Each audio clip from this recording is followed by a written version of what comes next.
जय श्री राम दोस्तों। चेन्नई के अंदर ये मेरा दूसरा दिन है। तो आज मैं जाऊंगी चेन्नई घूमी घूमी। कल के पहले दिन में तो मैंने पूरे दिन रेस्ट किया था यार, मैं कहीं गई नहीं थी।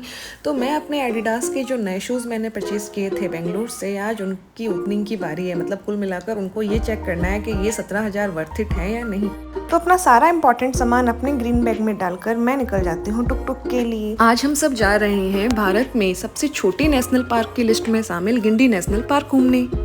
तो अपने ऑटो वाले भैया से थोड़ी बहुत बातें करते हुए मैं फाइनली पहुंच जाती हूँ नेशनल पार्क के मेन गेट पर, जहाँ से अपनी ऑटो को फास्ट फॉरवर्ड में मैंने थोड़ा सा दौड़ाया है। नेशनल पार्क की एंट्री पर ही हमारा वेलकम करने के लिए आ जाते हैं ये भाई साहब। यहाँ आके पता चलता है पार्क में कुछ कंस्ट्रक्शन वर्क चल रहा है, इसलिए पार्क बंद है। ओनली स्नेक पार्क ओपन है। मतलब पहले ही दिन बड़ा वाला कट गया ना। इतनी दूर आकर खाली हाथ तो नहीं जाएंगे। स्नेक पार्क तो स्नेक पार्क ही सही। यहाँ पे मेरी अकेली का टिकट तो 30 रुपए था, लेकिन अगर साथ में मेरा फोन भी जाता है तो उसके मुझे 20 रुपीज देने, यानी कि फोन का भी टिकट पे करना पड़ेगा यहाँ तो। मतलब जैसे बच्चों का हाफ टिकट लगता है ना, वैसे यहाँ पे फोन का भी हाफ टिकट लगा है।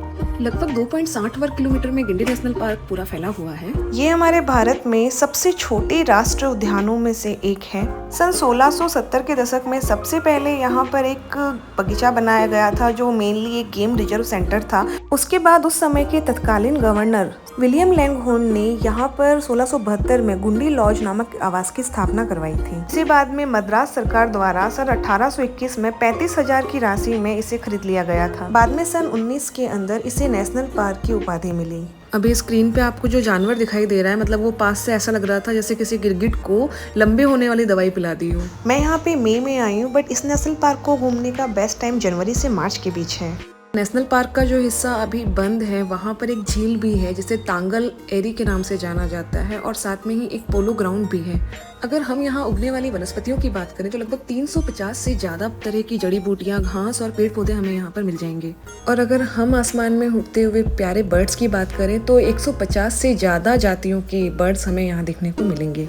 और इसी स्नेक पार्क में अभी तक मैंने कई तरीके के सांपों की प्रजातियां देखी, जिसमें से अभी आप एक स्क्रीन पर दिख रहे हैं। थोड़ा आगे चलने पर मुझे गणेश जी का एक छोटा सा मंदिर दिखाई देता है। तो जैसे जैसे मैं पार्क में आगे बढ़ रही हूँ, मेरी मुलाकात होती है कुछ एलिगेटर्स एंड क्रोकोडाइल से, जिसमें से इसको देखकर मुझे लगता है कि ये अलाइव है या कोई स्टैचू या मुंह खोल कर रखा था इसने, मतलब। लेकिन पता इस बोर्ड पर इसकी सारी जानकारी लिखी थी। इसका वेट 550 और ये मुझसे 1 साल बड़ा था। उपसी, मैंने तो मेरी रियल एज बता दी। तो कमेंट बॉक्स में बताइए मेरी एक्चुअल एज क्या हुई।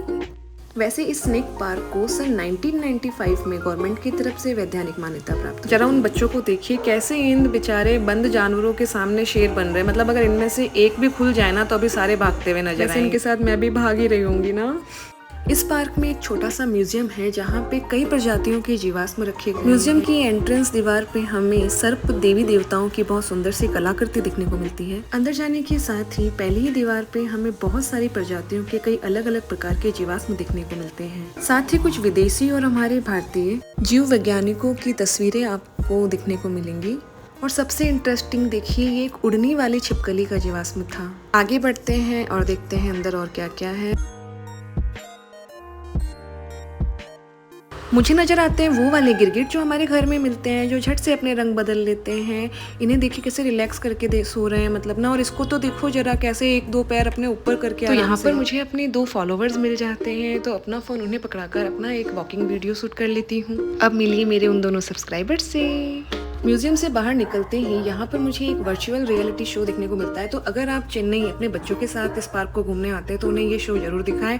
वैसे इस शो का टिकट ओनली 20 रुपीज़ था। तो अंदर जाकर मुझे लगता है कि मैं अकेली हूँ और मैं वहाँ पर थोड़ा सा डांस करने लगती हूँ। इतनी देर में मैं देखती हूँ पीछे पीछे मेरे दोनों सब्सक्राइबर्स भी मेरे साथ वहाँ पर इस शो को देखने आ गए हैं। तो शो की स्टार्टिंग में ये 2 बड़े से अजगर हमारे पास आते हैं और बाद में ये स्टार टोटॉइज भी आ जाते हैं। इस डायनासोर को देख के लगता है अगर इनके टाइम में होते तो सच में कितने पिद्दू से होते हम।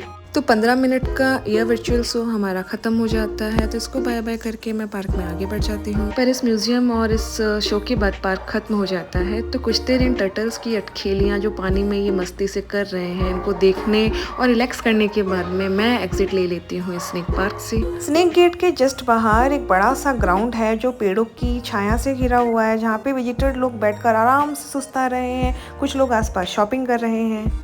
कुछ देर यहाँ शांति से बैठने के बाद में इधर उधर वॉक करते हुए मैं ये सोचती हूँ कि अभी तो सिर्फ 3:30 हुए हैं, तो मेरा आज का आगे का प्लान क्या है, बिकॉज अभी तो आधा दिन बाकी है। आगे का प्लान सोच ही रही थी, इतनी देर में IIT मद्रास के कुछ स्टूडेंट्स आके मुझसे बातचीत करने लग जाते हैं और कल अपना कैंपस विजिट करने के लिए इन्वाइट कर लेते हैं। तो अब फ़ोन उनके हाथ में पकड़ा के मैं अपना एक एग्जिट वीडियो शूट कर लेती हूँ। बाय बाय गिंटी नेशनल पार्क, फिर मिलेंगे। तो गर्मी से राहत पाने के लिए वो सब मुझे ले जाते हैं गोल्डन कैफे, जो बिल्कुल पार्क के पास। कैफे में जाकर हम सब ने मेरा कल का IIT विजिट का प्लान डिस्कस किया। तो दोस्तों आप सब मेरे साथ पीजिए ये पाइनएप्पल शेक और वेट कीजिए मेरे नेक्स्ट ब्लॉग का। तब तक के लिए सायोनारा।